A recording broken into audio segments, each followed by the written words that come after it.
Assalamualaikum warahmatullahi wabarakatuh. Halo sahabat kori-kori semuanya, kita jumpa lagi di Sinau bareng kori-kori. Semoga teman-teman semua dalam keadaan sehat selalu.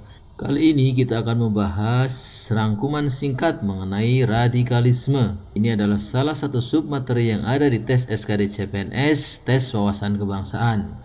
Kita akan membahas poin-poin pentingnya yang sering keluar di soal-soal tes CPNS dengan singkat dan jelas agar mudah diingat dan dipahami.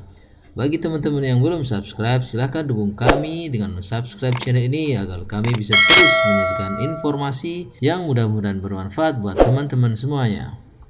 Pengertian radikalisme secara umum. Menurut para ahli, radikalisme adalah suatu ideologi, ide atau gagasan dan paham yang ingin melakukan perubahan pada sistem sosial dan politik dengan menggunakan cara-cara kekerasan atau ekstrim. Inti dari tindakan radikalisme adalah sikap dan tindakan seseorang atau kelompok tertentu yang menggunakan cara-cara kekerasan dalam mengusung perubahan yang diinginkan.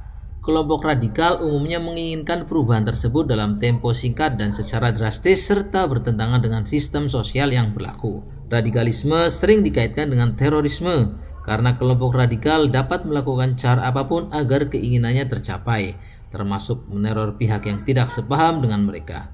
Walaupun banyak yang mengaitkan radikalisme dengan agama, pada dasarnya radikalisme adalah masalah politik dan bukan ajaran agama. Sejarah radikalisme. Pada dasarnya, radikalisme sudah ada sejak zaman dahulu karena sudah ada di dalam diri manusia. Namun istilah radikal dikenal pertama kali setelah Charles James Fox memaparkan tentang paham tersebut pada tahun 1797. Saat itu, Charles James Fox menyerukan reformasi radikal dalam sistem pemerintahan di Britania Raya. Reformasi tersebut dipakai untuk menjelaskan pergerakan yang mendukung revolusi parlemen di negara tersebut. Pada akhirnya, ideologi radikalisme tersebut mulai berkembang dan kemudian berbaur dengan ideologi liberalisme. Seperti yang disebutkan pada pengertian radikalisme di atas, radikalisme sering sekali dikaitkan dengan agama tertentu, khususnya Islam. Hal ini dapat kita lihat dari adanya kelompok ISIS yang melakukan teror terhadap beberapa negara di dunia dengan membawa atau menyebutkan simbol-simbol agama Islam dalam setiap aksi teror mereka. Tindakan ISIS dan dukungan dari sebagian kecil umat Islam terhadap ISIS pada akhirnya membuat sebagian masyarakat dunia menganggap ISIS merupakan gambaran dari ajaran Islam. Namun, tentu saja hal tersebut tidak benar adanya karena sebagian besar umat Islam justru mengutuk tindakan keji yang dilakukan oleh ISIS. Ciri-ciri radikalisme. Radikalisme sangat mudah kita kenali. Hal tersebut karena memang pada umumnya penganut ideologi ini ingin dikenal atau terkenal dan ingin mendapat dukungan lebih banyak orang lain. Itulah sebabnya radikalisme selalu menggunakan cara-cara yang ekstrim. Berikut adalah ciri-ciri radikalisme. Radikalisme adalah tanggapan pada kondisi yang sedang terjadi. Tanggapan tersebut kemudian diwujudkan dalam bentuk evaluasi, penolakan, bahkan perlawanan dengan keras. Melakukan upaya penolakan secara terus-menerus dan menuntut perubahan drastis yang diinginkan terjadi. Orang-orang yang menganut paham radikalisme biasanya memiliki keyakinan yang kuat terhadap program yang ingin mereka jalankan. Penganut radikalisme tidak segan-segan menggunakan cara kekerasan dalam mewujudkan keinginan mereka. Penganut radikalisme memiliki anggapan bahwa semua pihak yang berbeda pandangan dengannya adalah bersalah. Itulah beberapa ciri-ciri radikalisme. Selanjutnya adalah faktor penyebab radikalisme. Mengacu pada pengertian radikalisme di atas, paham ini dapat terjadi karena adanya beberapa faktor. Di antaranya adalah yang pertama, faktor pemikiran. Radikalisme dapat berkembang karena adanya pemikiran bahwa segala sesuatunya harus dikembalikan ke agama walaupun dengan cara yang kaku dan menggunakan kekerasan. Faktor kedua adalah faktor ekonomi. Faktor ekonomi juga berperan membuat paham radikalisme muncul di berbagai negara. Sudah menjadi kodrat manusia untuk bertahan hidup, dan ketika terdesak karena masalah ekonomi, maka manusia dapat melakukan apa saja termasuk meneror manusia lainnya. Yang ketiga adalah faktor politik. Adanya pemikiran sebagian masyarakat bahwa seorang pemimpin negara hanya berpihak pada pihak tertentu mengakibatkan munculnya kelompok-kelompok masyarakat yang ingin terlihat menegakkan keadilan. Kelompok-kelompok tersebut bisa dari kelompok sosial, agama, maupun politik. Alih-alih menegakkan keadilan, kelompok-kelompok ini seringkali justru memperparah keadaan. Faktor keempat yang menjadi penyebab radikalisme adalah faktor sosial. Masih erat hubungannya dengan faktor ekonomi. Sebagian masyarakat kelas ekonomi lemah umumnya berpikiran sempit sehingga mudah percaya kepada tokoh-tokoh yang radikal karena dianggap dapat membawa perubahan drastis pada hidup mereka. Yang kelima, faktor psikologis. Peristiwa pahit dalam hidup seseorang juga dapat menjadi faktor penyebab radikalisme. Masalah ekonomi, masalah keluarga, masalah percintaan, rasa benci dan dendam, semua ini berpotensi membuat seseorang menjadi radikalis. Yang keenam adalah faktor pendidikan. Pendidikan yang salah merupakan faktor penyebab munculnya radikalisme di berbagai tempat, khususnya pendidikan agama. Tenaga pendidik yang memberikan ajaran agama dengan cara yang salah dapat menimbulkan radikalisme di dalam diri seseorang. Kelebihan dan kekurangan radikalisme. Jangan salah paham, sejak awal artikel ini menyebutkan bahwa radikalisme merupakan paham yang salah dan banyak menganggapnya sesat. Namun di dalam radikalisme juga terdapat sedikit kelebihan. Yang pertama adalah penganut radikalisme punya tujuan yang jelas dan sangat yakin dengan tujuan tersebut.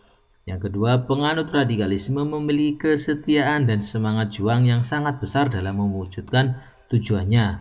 Sedangkan kekurangannya adalah penganut radikalisme tidak dapat melihat kenyataan yang sebenarnya karena beranggapan bahwa semua yang berseberangan pendapat ialah salah. Umumnya memakai cara kekerasan dan cara negatif lainnya dalam upaya mewujudkan tujuannya. Penganut radikalisme menganggap semua pihak yang berbeda pandangan dengannya adalah musuh yang harus disingkirkan. Penganut radikalisme juga tidak peduli dengan HAM atau hak asasi manusia. Cara mengatasi radikalisme. Berikut ini beberapa strategi yang harus dilakukan untuk memberantas radikalisme.